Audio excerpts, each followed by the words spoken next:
มาลุกเก็บหอกเนาะนี่ยิงมะกิ่วนี่แหละกกมาแล้วนี่อยู่เทิงแล้วยิงเก็บยิงอยู่นี่เนาะที่เท่านี้แหละตกโอ้ให้ละ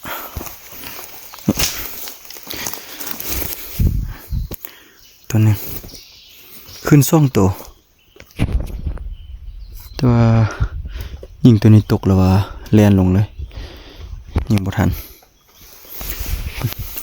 กินมะกรวยเลยกินปีเลยเห็นนิ่งๆอยู่บนปีนี้ตัวหนึ่งหอยมันเป็นแต่ปลามักปีเท่านี้พาไปเบิ่งหอยมันกิน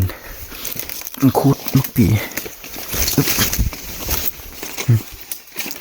อันนี้แหละมากนี่แหละบรรยากาศ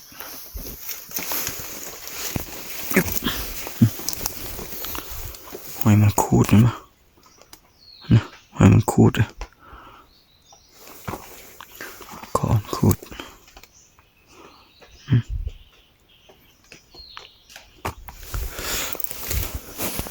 มากนี่มาอีกมากหนึ่งมากนี่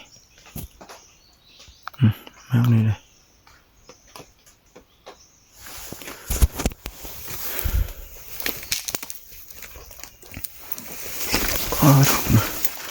แต่ปลาปีทั้งมวล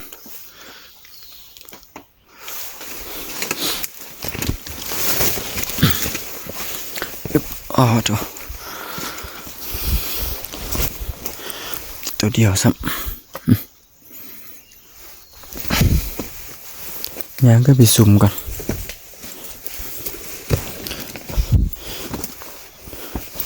กับยิงนกคนโดกตกหรือว่า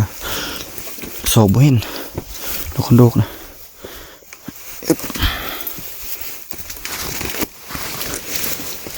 เป็นผ้าบรรยากาศ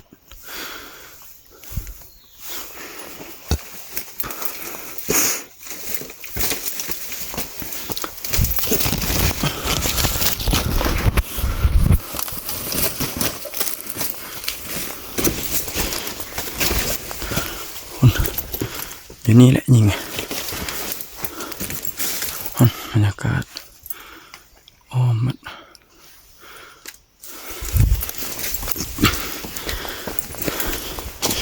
นจะตัวเดียวสมอยู่ไหนนี่แหละยิงมักกิ้วนี่นกคอนโดเขาดีอยู่มันก็ได้4-5 ตัวมันหอกได้มากินกกน้อยนี่ยิงยังไงนั่นนะนั่งจกออยู่นี่มากยังไล่อยู่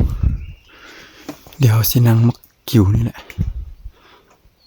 ตอนเช้านี่